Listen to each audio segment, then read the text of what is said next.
அக்கா நீயும் நாங்க பிரியணும்னு நினைக்கிறியக்கா? வேற என்னப்பா பண்ண சொல்ற? இந்தா பார்த்து படிச்சுட்டு கையெழுத்து போட்டுரு. டிவோர்ஸ் பேப்பர்ஸ் தீபா தான் உனக்கு அனுப்பியிருக்கா. டிவோர்ஸா? அக்கா ப்ளீஸ்க்கா, டிவோர்ஸ்லாம் வேண்டாம். ஏதாவது பண்ணி எங்களை சேர்த்து வைக்கா. இனி சேர்த்து வைக்கிறதுக்கு என்ன இருக்கு கேசவா?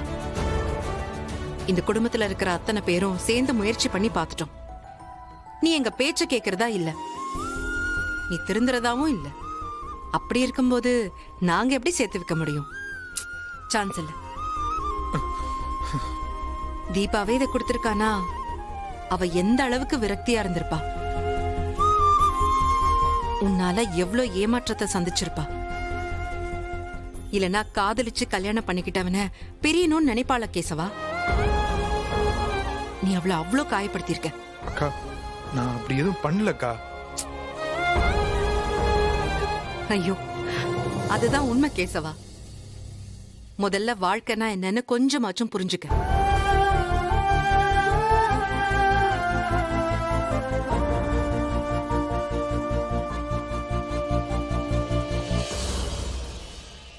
ஊர்ல ஊதாரியா திரியிற பல பேரு கல்யாணத்துக்கு அப்புறம் பொறுப்பான மனுஷங்களா மாறி இருக்காங்க.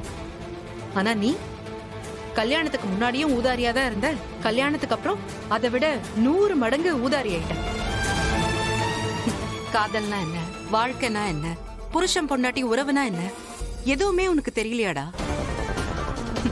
நம்ம அப்பா அம்மா மாதிரி ஒருத்தங்களுக்கு பிள்ளையா பிறந்தும் எப்படிடா உனக்கு பொறுப்பே வரல? கேசவா, பசங்களோட காதல் பொண்ணுங்க ஏத்துக்கிற வரைக்கும் தான். ஆனா பொண்ணுங்களோட காதல் எப்படி தெரியுமா? அவ ஒரு ஆணை தன்னோட வாழ்க்கை துணையா ஏத்துக்கிட்டதுக்கு அப்புறம் தான் அது ஆரம்பிக்கும். அவ்வளோ சீக்கிரம் எந்த பொண்ணும் ஒருத்தனை ஏத்துக்க மாட்டான்.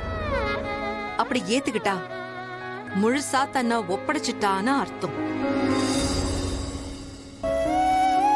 அதனாலதான் அவ தன்னோட நல்லது கெட்டது சுகம் துக்கம் பர்சனல்னு எல்லாத்தையும் அவ தாய் தகப்பன் கிட்ட சொல்லாத விஷயத்தையும் கட்டின புருஷன் கிட்டையும் காதலன் கிட்டையும் ஷேர் பண்றா. ஆனா அதுக்கு நீங்க உண்மையா இருக்கீங்களா? நான் எல்லாரையும் சொல்லல கேசவா, உன்ன மாதிரி சில பேரை தான் சொல்றேன். அதான் இவ நம்ம வழிக்கு வந்துட்டாளே, தாலியும் கட்டிட்டோம், இனி இவ நம்ம சொத்து, நம்மள விட்டு இவ எங்க போயிட போறா? எவ்வளவு பிரச்சனை வந்தாலும் வீட்லயே இருப்பான்னு ஒரு மிதப்பு.